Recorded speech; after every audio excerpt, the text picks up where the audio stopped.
আসসালামু আলাইকুম, সবাই কেমন আছেন? আশা করি সকালে ভালো আছেন। তো আজকে আমরা নিয়ে আসছি একটা সাইড লাইন টানবো 1/2 ইঞ্চি হুসেপ দিয়ে। তো আমাদের 100 ফুট হুসেপ লাগবে। তো আমাদের একটা স্প্রিং আছে, পোলার স্প্রিং, এটা হলো 65 ফুট।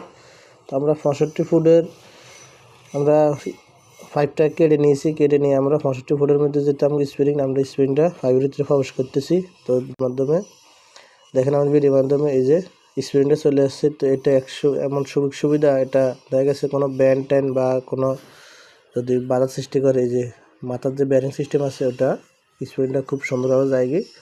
তো আমরা এটা অনলাইনের থেকে সংগ্রহ করছি। খুব চমৎকার স্প্রিংটা, কার্যকরী, অনেক সময় বাঁচায়। তো আমাদের তারটা আমাদের বেঁধে দিয়েছি।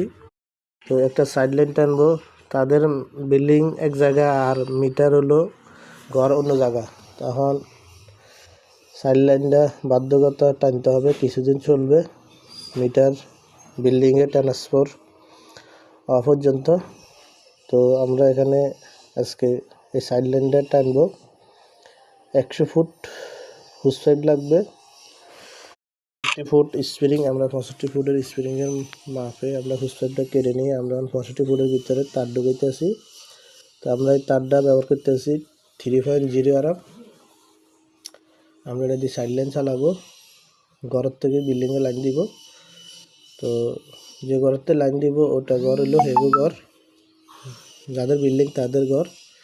তো তারা মিটার বিল্ডিংয়ে স্থানান্তর করতে সময় লাগবে, এই জন্য আপাতত আমরা সাইড লাইন লাগিয়ে দিব।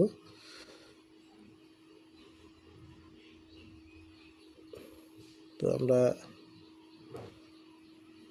65 ফুট পাইপের ভিতরে আমরা যদি জিয়ে বলতাম বা তার টানতাম মেলা সময় লাগতো বা সমস্যা হয়ে যেত, কিন্তু আমাদের স্প্রিংটার গতি আমাদের খুব দূরত্ব, আমরা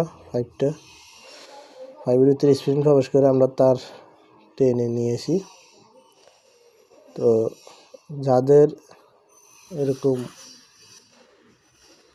লাগে অনলাইনে সংগ্রহ করে আপনারা কাজ করতে পারেন। তো আমাদের যে 65 ফুটের মধ্যে আমরা কেটে আমরা তারটা ঢুকে নিয়েছি, আর বাকি যে 65 ফুট আছে এই 65 ফুটের ভিতরে আমরা আমাদের বাকি তারটা ঢুকে দিব। স্প্রিংটা আমাদের ঢুকাচ্ছি ওই 35 পাইপ যেটা কেটে রেখেছি ওটার ভিতরে আমরা স্প্রিংটা লাগাইতেছি। এই দেখেন আমাদের এই যে লম্বা লাইনটা। তো স্প্রিংটা খুব সুবিধা আছে। তো এ পর্যন্ত